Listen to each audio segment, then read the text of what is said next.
Nakagat siya mga birds ng bayawak. Yan, yan. Yan. Yan. What's that mga birds? Yun no. At andito ako mga birds pumunta ako dito sa garden sa kulungan sa bahay ng aking mga manok.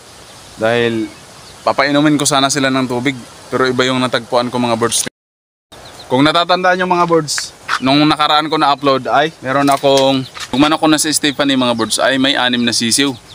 Yung napisa sa itlog niya. At isang araw mga birds natagpuan lang namin yung natira na sisiw ng aking manok ay 3 na lang. Andun sila mga birds oh. Yan, 3 na lang yung natira sa sisiw ni Stephanie. Yan. At nung sumunod na araw na naman mga birds, namatay naman yung nanay mismo ng mga sisiw, yung si Stephanie ko na alaga. So yung natira na lang 3 sisiw. At ngayong araw mga birds, tanghali ngayon, July 22 ngayon mga birds, tanghali. Pumunta ako dito para painumin ko sana ng tubig yung alaga ko. Pero ito yung natagpuan ko mga birds. Dito mga birds nakatira yung alaga ko na si Stella. At pagpunta ko dito mamaya, kanina mga birds, andito na sa loob yung bayawak. Ayan o yung mga balahibo niya o. Tapos may sugat na siya mga birds dyan sa paa niya. Kung nakikita niya mga birds o, nanghihina siya. At nagkalat yung mga balahibo niya na natanggal sa ano niya. No? Kawawa siya mga birds. Tingnan nyo. Nangingimat mula. O yung bandang hita niya mga birds. Yan. Nakagat siya mga birds ng bayawak. Yun. Nangingitim. Namungo yung dugo sa loob. Siguro kailangan tanggalin to. Yung dugo na namumuo. Yan. Ito si Stella. Nanghihina siya mga birds. Pero bilib ako sa kanya dahil hindi siya pumayag na makain siya ng bayawak. At ito yung bayawak mga birds. So tingnan natin. Ito yung bayawak mga birds na nahuli ko. Natin. Nahuli ko siya at tinalian. May ililuwa pa siya na kinain niya. Mga birds. Yan, yan, yan. Yan, lapitan mo. Yan. Yan mga birds oh. Nagpupumiglas siya. Yan. Malaki-laki din siya mga birds. Yan oh. Yan. Yun. Malaki-laki din siya oh. Yan mga birds. Balik. Malamang sa malamang mga birds, ito yung salarin ng pagkawala ng 3 kong sisiw. O di kaya pagkamatay nung nanay ng mga sisiw na si Stephanie na alaga ko.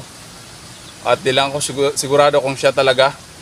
Pero siya ngayon yung nakita kong suspect mga birds. Kaya hinuli ko siya mga birds. Pero papakawalan ko din siya dahil bawal naman tong patayin. Dahil endangered species na kaya siguro to mga birds. Ano? Bayawak. Halo, tawag nito sa amin. Komodo ko ba? Para siyang komodo. Ano? Yan siya mga birds oh.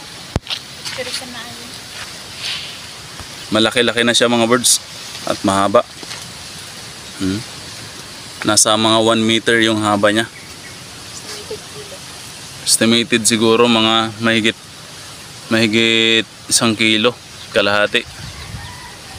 Malaki-laki siya.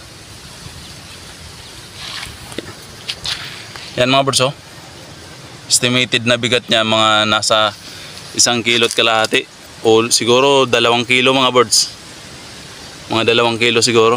Nakakatakot baka mga gat o hindi kaya yung mga baka paluin tayo ng kanyang buntot. Yan oh.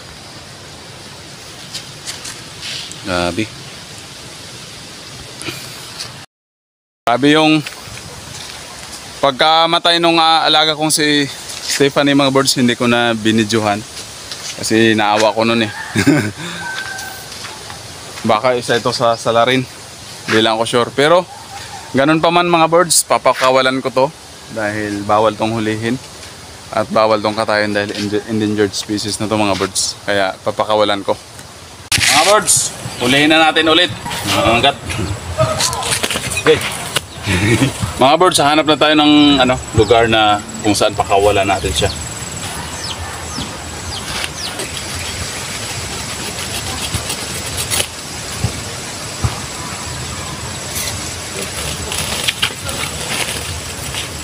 Malayo-layo yung lalakarin natin mga birds para pakawalan to. Dito na natin pakawalan mga bro.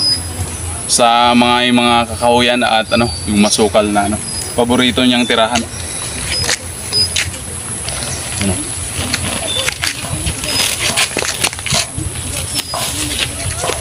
Sige na. Yun. Mga mahigit 1 kilometro yung nilakad namin para pakawalan lang yung bayawak na yon. Dito mga birds, ito na yung magiging tirahan niya. Yan. Dito siya nararapat. Masukal at maraming puno ng kahoy mga birds. Yan.